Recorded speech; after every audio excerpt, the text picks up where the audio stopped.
Another really simple point which I try to observe is that I try to remember that ideology is not just culture. It's not just ideas. Now, most of us agree that ideology is very important, but we tend to think of ideology just in terms of ideas, and that's not wrong. But it's important to see that ideology connects to economics. This is important for both the Soviets and the Germans. Soviet ideology and Nazi ideology were both, among other things, visions of economic development in which there were winners and there were losers. The winners in one case were defined by class, in the other case they were defined by race. But you can't understand the visions of economic development or how they were murderously implemented without seeing that the ideology of who the winners and losers should be connects to the economic plans. We tend to focus in our day, I think, entirely on the ideas and to forget about the economics. And the economics are really important. If you don't see the 1930s as a period where the Germans and the Soviets were engaged in these really tragically ambitious modernization projects, it's hard to understand the scale of the tragedy that then followed. The famine is a good example of this, by the way. The famine does not happen if not for the 5-year plan. It also does not happen if Stalin doesn't, in a crucial moment, decide that Ukrainians and Ukrainian nationalism are the real enemy. But those two things are both required for the famine. One or the other won't give it to you. So what does this lead me to do? This is the last part of the talk. I try in this book to describe, one after the other, all of the important killing policies.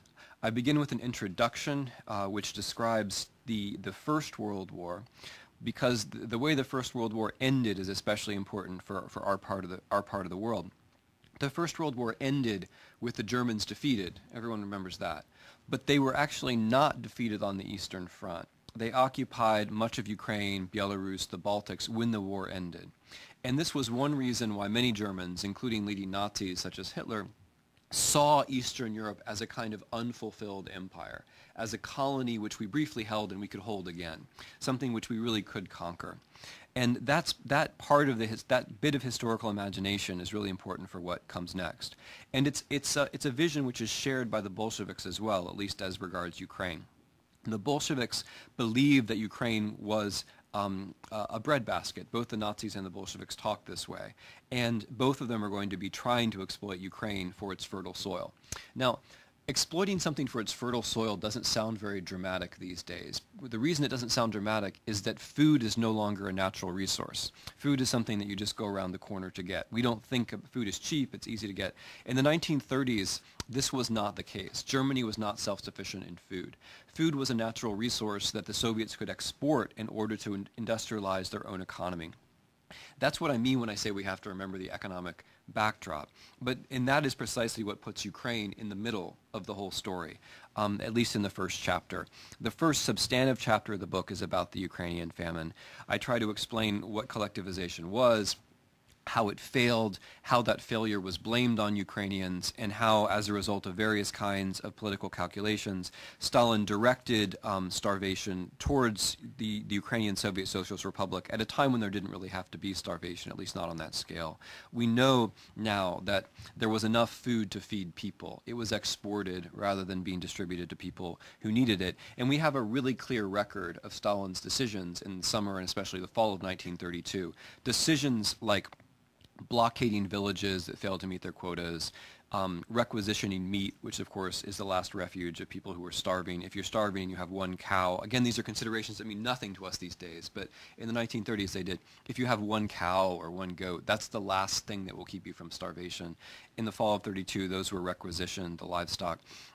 Sealing the Ukrainian Republic so that people couldn't leave. All of these measures were taken in the full knowledge that this would lead to starvation, as it did. The next couple of chapters of the book discuss the Great Terror in the Soviet Union, which now looks a bit different than we had realized. We tended to associate the Great Terror with purges of military officers or of leading party members, and of course that's true. But the largest element of the Great Terror was actually something called the Kulak Action, which was meant to punish peasants, Ukrainian peasants, but other peasants too, who had survived collectivization, survived the Gulag, and then Stalin feared might be enemies of the regime. In the Kulak action, about 400,000 people were shot. That's the largest part of the Great Terror. The second largest part of the Great Terror were the national actions, and this is another event in Soviet history which has only been coming clear recently. The national actions were shooting actions against small ethnic minorities within the Soviet Union, usually ethnic minorities that could be associated with some foreign power. About 250,000 people were killed in the national actions.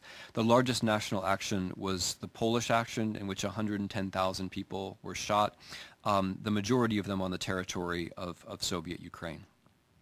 So that chapter ends a first part of the book where the Soviets are doing almost all of the killing. Then there's a middle portion of the book which describes the period between 1939 and 1941 when Nazi Germany and the Soviet Union were allies.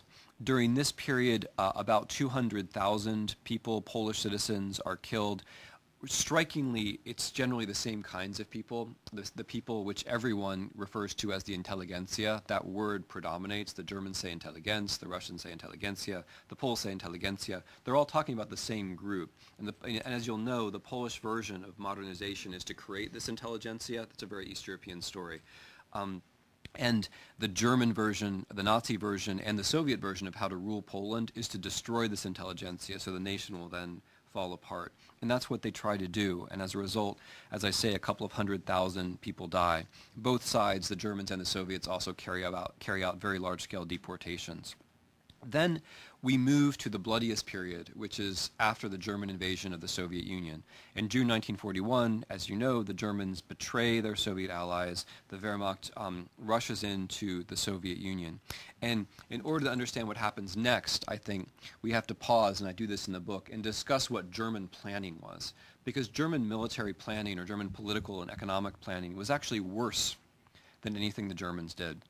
The Germans anticipated, for example, in something called a hunger plan, that 30 million inhabitants of the Soviet Union, 30 million, would starve to death in the first winter of the war. After victory, which they expected in 1941, they were then going to implement something called Generalplan Ost, which envisioned that further tens of millions of people would be deported, enslaved, killed, or assimilated. So what the Germans had in mind was not only that when they invaded the Soviet Union they would find a way to eliminate the Jews, that had been an aspiration of theirs from the beginning, but also that they would carry out a total reconstruction of the Western Soviet Union. They would get rid of most of the cities, they would destroy most of the industry, they would get rid of most of the people, and they would recreate it as a kind of frontier empire for themselves. They didn't manage to do that, of course, but when you know that this is what they intended, what they did manage to do starts to make a little more sense. And the first German war crime I discuss in the East is the starvation of Soviet prisoners of war. The Germans took a huge number of prisoners because they moved in so quickly, but also because Stalin wouldn't allow Soviet generals to retreat. Some 2.6 million of these people starved to death or died of hunger-related diseases in horrible, horrible prisoner of war camps, often just barbed wire around an open field. And about 500,000 Soviet prisoners of war were shot, disproportionately, but not entirely Jews. Then I discuss the Holocaust in 3 separate chapters, one of which discusses the mass shooting actions in Ukraine, where they begin. The second of which discusses Belarus, where the Holocaust, the mass executions of Jews, sometimes blurs into anti-partisan campaigns. The anti-partisan campaigns were led to what the Germans thought of as reprisals against civilians, but the reprisal has to be understood very much in quotation marks. The Germans would do things like go into communities and shoot, by the end of the war, shoot the women and children, and then take the men back to Germany as slave labor. This was only a reprisal in the most euphemistic possible sense of the term. And I wrote a separate chapter about this partly to emphasize that as a result of all of these policies, the partisan reprisals, the murder of prisoners of war, and the Holocaust, Belarus was actually the territory which was most touched by the Second World War. No one really thinks about these things that way, but that was the case. Then there's a final chapter about the Holocaust which describes the death factories in occupied Poland, Chełmno, Belzec, Treblinka, Sobibor, and finally Auschwitz, which was the last to come online, but which is the one which is most remembered. The Holocaust is an event in East European history. Its victims were East Europeans, and I describe it in these terms as it progresses from shootings in the East to gassings in occupied Poland. We now know that about 2.6 million people were shot in the Holocaust, about 2.8 million people were gassed.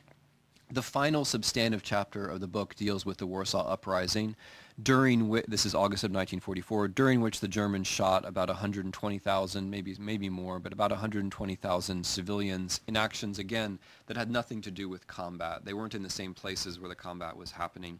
And by the way, I'd like to emphasize this about the whole book. Although the Second World War is going on in the background through much of the book, the number that I'm giving you, 14 million civilians or non-combatants, these are not military casualties. You have to add these to the casualties of the Second World War if you would like to get a total figure of how many people died. This is a book about civilians, non-combatants who were killed. It's not a book about battlefields or war, although of course war matters a great deal. I conclude the book with a couple of chapters that aren't about mass killing, but which help bring us from 1945 to the present. One of them is about ethnic cleansing. At the end of the Second World War, the period of deliberate mass killing is over, but you do have huge movements of peoples. Germans are the largest number, but also the Soviets are moving Balts, Caucasian peoples, Ukrainians, Poles, in huge numbers, often in operations that are very murderous in and of themselves. And then I close the book with a chapter on Stalinist anti-Semitism, where I try to explain why the fact that the Holocaust happened on the territory of the Soviet Union was a huge ideological problem for the Soviet Union, which Stalin, at the end of his life, resolved, again in quotation marks, by picking up some themes from Hitler himself. So let me close with a word about comparison. Now, comparison is, as I tried to stress, this book is not a comparison. I personally, when I wrote this book, was not that interested in comparing. I was forced by a series of public discussions to understand that I was going to have to compare. And I take it for granted that many questions will be about comparison. So I would like to close with a word about what I think about comparison. Again, this book is about the mass killing of peoples on a territory that was affected by both the Soviets and the Germans. It is much more about interaction than it's about comparison. I would stress that because when we compare, we tend to say this is one thing, this is another thing, and look at them in isolation. We look at them as separate beings, right? And one of the major points of the book is that you can't understand Eastern Europe unless you understand that these two regimes interacted over these territories, that they influenced each other. Sometimes they set bad examples for each other, sometimes they encouraged each other, sometimes they provoked each other, sometimes they were in an alliance. But in all these different ways, they interacted. And that's a point which I would stress over and above the importance of comparison. Okay, but I promise to talk about comparison. Here's what I think about comparison. I think that we have to be able to do it. I think that the taboo on comparison, which still functions probably not among this audience, but in the Western world generally, has to just be dropped. It doesn't really make any sense logically. If I say to you, the Soviet Union and Nazi Germany are incomparable, all I have said is, I have already compared them, and I would like for you not to do so. That's all I'm saying. Incomparable, that word, is already a comparative judgment. If I say you can't compare apples and oranges, all that means is that I've already compared them, and I don't want you to do that. It has no further logical meaning. It just means I have the microphone, basically. It doesn't mean anything more than that. So if anyone ever says you can't compare Nazi Germany and the Soviet Union, all they're saying is that I have the right to do it and you don't. And of course, that's absurd. For that reason alone, we should probably drop the taboo. Another reason we should drop the taboo is that if we don't compare, we will not learn certain very important things. We will not see which regime killed more, for example. So people have strong opinions about which regime killed more, but if you don't actually look at them, you can't tell. And by the way, the Germans killed more. The predominant opinion is that the Soviets did, but in fact the Germans did. And no one knows that. I mean, I get a lot of queries from my Soviet colleagues, but that's actually what their literature says. If you just look at it, the Germans end up killing more than the Soviets, and that you cannot figure out if you don't compare. If you don't compare, people will just keep saying the same things. And the traditional opinion in the U.S., as I'm sure you all know, is that the Soviets killed more, but the Germans were worse because they killed racially.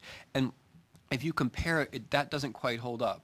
I mean, not only did the Germans kill more than the Soviets, but a lot of the Soviet killing was much more racial than we have previously thought.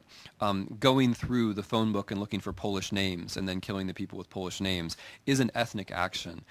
These ethnic actions in the 1930s were much more like German policies than we've generally understood. I'm not saying that they were the same, and I don't believe that they were the same, but if you don't compare, then the cliches of comparison that we've inherited from previous generations will just continue to be repeated.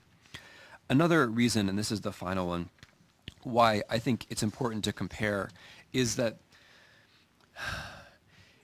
if you don't compare, or if you disallow comparison, you are then removing from view the actual experience of the people you're talking about. Because what I'm discussing in this book is a land where German power and Soviet power were both present, I'm also discussing a place where hundreds of millions of people themselves compared German power and Soviet power. Not always in an informed way, obviously, but often in a very desperate way, because their decision about which was worse would influence what they tried to do in order to survive. So, for example, starving Ukrainian peasants in early 1933 often thought it would be a good thing if a foreign power would invade the Soviet Union because their suffering was so great, right? They were in desperation.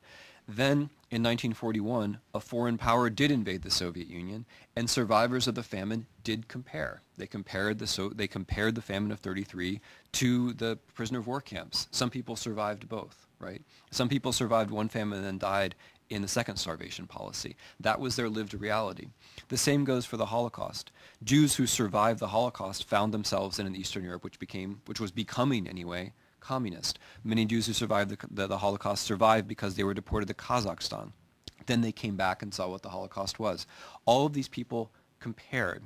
It was a normal part of life to compare. So when we try to prevent comparison, we are in a way we're desiccating an actual experience. We're sucking the air out of discussions which actually took place in the 1930s and the 1940s. So if I can permit myself one final word, it would be this. When we get through all of the arguments and all of the estimations of numbers and all of the disputes about comparison, I would just stress that ultimately this is a book about people. It's a book that began from the observation that 14 million people were deliberately killed. And as I wrote the book, I tried to make some of these lives real, palpable. I tried to make some of these people live, if only for a little while, on its pages before they were killed. Because if we don't understand that 14 million is 14 million times 1, that the difference between 0 and 1, death is sort of an infinity, and the difference between 1 and 2 is an infinity too. The difference between 730,462 and 730,463, that's also an infinity, that each death is a kind of infinity. If we don't grasp that, then we don't have any chance of even seeing the horror of 14 million deaths. So at the end of the book, I tried to break that number down, not so much into its various groups, I do that too, but I tried to take examples of the kinds of people who died and remind the reader, remind us, remind me too, that each of these people was an individual, and that each death was a kind of tragedy. And the way I close the book is with the sentiment which I hope you'll share, which is that what these regimes did was turn people into numbers. And it's important for us to understand what these numbers were and to do our best to figure out the numbers. But also, if we're historians and if we're humanists, and simply if we care, we have to remember to turn those numbers back into people. Because if we can't do that, then Hitler and Stalin have set the terms of how we understand the world. Thanks very much.